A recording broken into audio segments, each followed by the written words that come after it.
আসসালামু আলাইকুম, সবাইকে আমার চ্যানেলে স্বাগতম। 3.2 চ্যাপ্টার বীজগাণিতিক রাশির 13 নম্বর ম্যাথ আমরা এখন করব। আমাদেরকে দেওয়া আছে a + b + c = 0 হলে এই যে দুইটা সমীকরণ এটা হচ্ছে আমাদেরকে দেখাতে হবে। তো আমরা প্রথমে ক নাম্বারটা দিয়ে শুরু করি। আমরা এখানে a³ + b³ + c³ এটা হচ্ছে আমরা পাবো কোথায়? এটা হচ্ছে আমরা লেফট হ্যান্ড সাইডে পাইছি, তাই না? আমাদের রাইট হ্যান্ড সাইডে 3abc প্রুফ করতে হবে। তো আমরা প্রথমে যেটা করব এখানে যে আমরা এই যে দুইটা আছে এই দুইটাকে আমরা প্রথমে a³ + b³ এর ফর্মুলা ইউজ করব। সেটা কি? a³ + b³ এর ফর্মুলা হচ্ছে a + b whole cube minus 3ab into a + b। এটা আমরা ইউজ করছি। আর c³ কে কিছু করি নাই, তাই c³ c³ এর মতো আছে। এখন এখানে a + b + c = 0 দেওয়া আছে, তাহলে দেখেন a + b + c যদি হয় 0, তাহলে a + b কত হবে?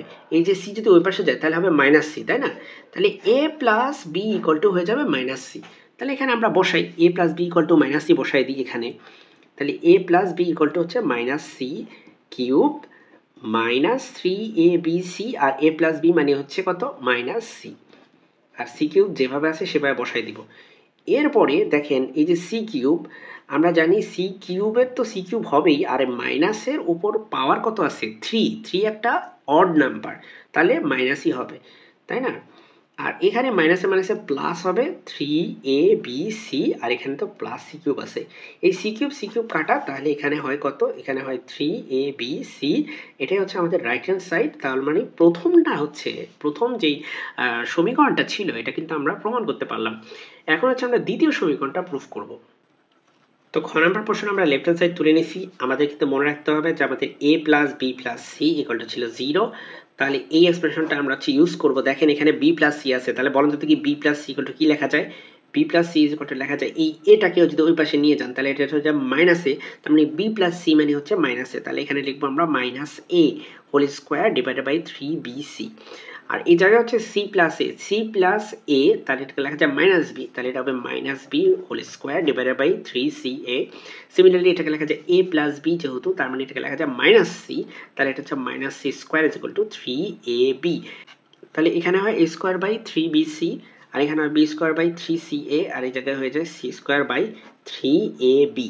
এবার আমরা হচ্ছে লসাগু করব। লসাগু করলে এই যে 3 তিনবার আছে, তিনবার থাকলে লসাগুর ক্ষেত্রে একবারই হবে।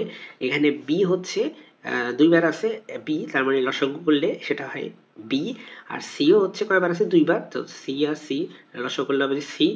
a দুইবার আছে, তার মানে এটা হচ্ছে a হবে। তাহলে এখানে দেখেন আপনার 3bc আছে, 3bc দিয়ে ভাগ করলে একটা a থাকে, তাই না? তাহলে এখানে একটা a থাকে, তার মানে এটা হয়ে যাবে a স্কয়ারের সাথে a গুণ করলে হবে a³। আবার এখানে হচ্ছে 3ca আছে, 3ca এটা বাদ দিলে হয় b, তাহলে এটা হচ্ছে b এর সাথে b স্কয়ার গুণ করলে হয় b³। সিমিলারলি এখানে একটা 3ab আছে, 3a আর b চলে গেলে থাকে c, তাহলে হচ্ছে c এর সাথে c স্কয়ার গুণ করলে হয় c³। তো আমরা ক নাম্বারে কিন্তু প্রমাণ করছি অলরেডি a³ + b³ + c³ হচ্ছে 3abc, তাই না? তাহলে আমরা এখানে a³ + b³ + c³ এখানে আমরা লিখব 3abc। এখানে আমরা এটা কোথা থেকে পাইছি? এটা হচ্ছে ক নাম্বার থেকে পাইছি। তাহলে আমরা এখানে লিখব ক নং হতে এটা যেহেতু আমরা পাইছি এটা আমরা লিখে নিব। সো এইগুলা ইকুয়াল টু কত? 3abc, এটা ইকুয়াল টু হচ্ছে কত? এটা ইকুয়াল টু হচ্ছে 1। এটাই হচ্ছে আমাদের রাইট হ্যান্ড সাইড। সো এর মধ্য দিয়ে আমাদের খ নাম্বার ম্যাথটাও প্রমাণিত হলো। সকলকে ধন্যবাদ ভিডিওটি দেখার জন্য। আল্লাহ হাফেজ।